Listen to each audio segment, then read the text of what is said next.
No chances look like. I know a lot of folks, of course, while we're dealing with this dangerous cold, are ready to talk about the potential for snow. We have been fine-tuning this forecast over the last several days. Winter weather is so very difficult. So many different factors at play.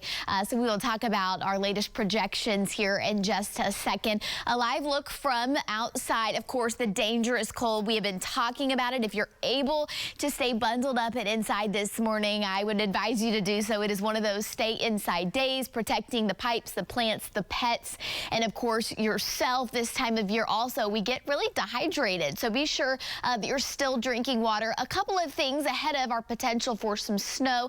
Not quite sure if we're going to have enough snow to truly make a snowman, but of course a lot of kiddos, regardless of if several inches or a whole foot of snow, they want to get out and play in the snow. So always important to stay off the ice, those slick spots, even though we're not anticipating any ice issues other than on the roads. In the parking lot, you can still slick with any of the melting that occurs. Of course, bundling up the thin layers, all the pants, all the layers. I said just a little bit earlier how I had 2 pairs of pants and 3 coats on this morning.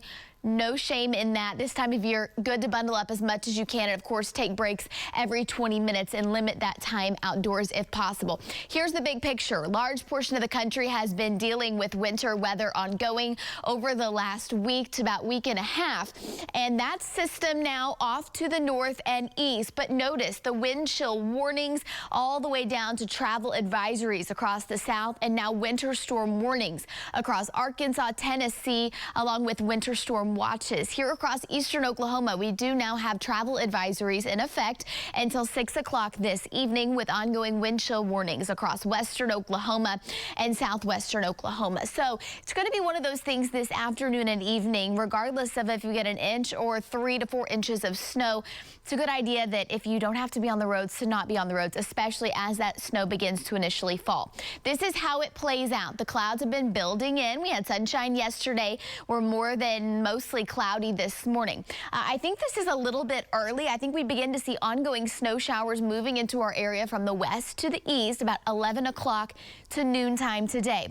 And this is going to be a fast-moving system, so it's not going to linger into the overnight hours tonight. It's going to move out a little bit quicker than we originally thought. The highest and the heaviest of the snow is going to be across our southeastern viewing area.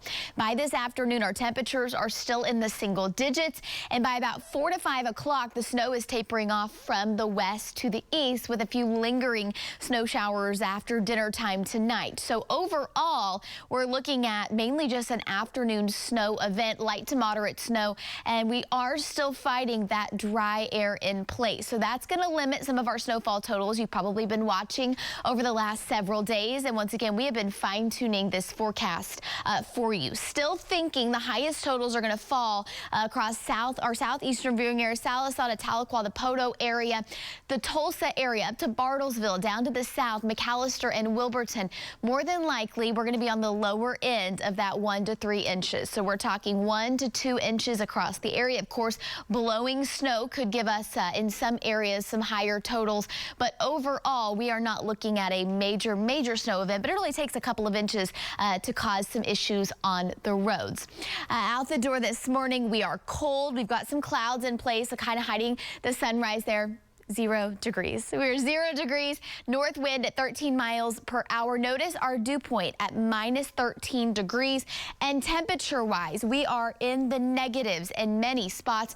-2 in Nowata, -2 up in Independence, Kansas, 3 degrees in Stillwater, and down to the south, more of the same. So we're not record-breaking this morning here in Tulsa, but we more than likely will be this afternoon. Our wind chills, dangerous wind chills, anywhere from -10 to about -20 degrees are our feels like temperatures. And we talked about the dry air.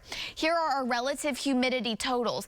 This is what that snow is going to be fighting. At some point, that snow will take over that dry air, and we'll begin to see some accumulating snowfall. But overall, it is really going to be a challenge for that snow. So hour by hour today, snow noontime till about 3 to 4 to 5 o'clock. Then it begins to taper off from there. We're looking at temperatures 8 degrees for our high today, which would be record breaking. A previous record of 13 degrees. And then we begin a gradual warming trend into this next week with the sunshine return.